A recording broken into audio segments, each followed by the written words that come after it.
சபரி வந்து எனக்கு serial starting அதுக்கு முன்னாடியில இருந்தே எனக்கு ஃப்ரெண்டு. கிட்டத்தட்ட நாங்க 2 பேரும் ஒரு ஒரு 4, 5 டெஸ்ட் ஷூட் பண்ணியிருக்கோம். ஒரே சீரியலுக்கு 5 தடவை டெஸ்ட் ஷூட் பண்ணியிருக்கோம். ஸோ ஒரு நல்ல ஃபர்ஸ்ட் இருக்கும்போதே வந்து எங்க 2 பேருக்குள்ள ஒரு விஷயம் என்னன்னா, ஃப்ரெண்ட்ஷிப் கடைசி வரைக்கும் இருக்கணும் அப்படின்றத என் மனசுல இருந்தா அவன் மனசுலயும் இருந்தது. ஸோ எப்போல்லாம் வந்து ஒன்ஸ் அப்பான் அ டைம்ல இந்த ப்ராஜெக்ட்னா நான் இல்ல அப்படின்னு தெரிஞ்சோன்னா அவன் வந்து ரொம்ப ஃபீல் பண்ண ஆரம்பிச்சிட்டான்.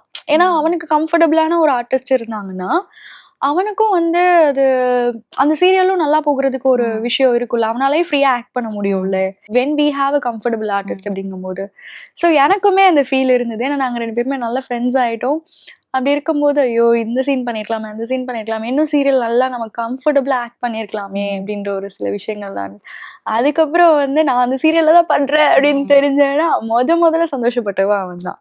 அதுக்கப்புறம் வந்து எந்த பிரச்சனைனாலும் சரி, என்னன்னாலும் சரி, கண்டிப்பா வந்து எல்லா விஷயங்களுக்கும் வந்து நிப்பான். அண்ட் என் மேரேஜுக்குலாம் நான் எக்ஸ்பெக்டே பண்ணவே இல்ல. என் அம்மா, அப்பாவெல்லாம் தாண்டி அவன் தான் ஃபுல்லா இந்த செட்டு போடுறதுலேருந்து எல்லாம் அவன் தான் உட்காந்து பார்த்துட்டே இருந்தான். ஸோ இப்படி ஒரு நண்பன் கிடைக்கிறதுக்கு லைஃப் வந்து நமக்கு ஒரு பெரிய கிஃப்ட் தான்.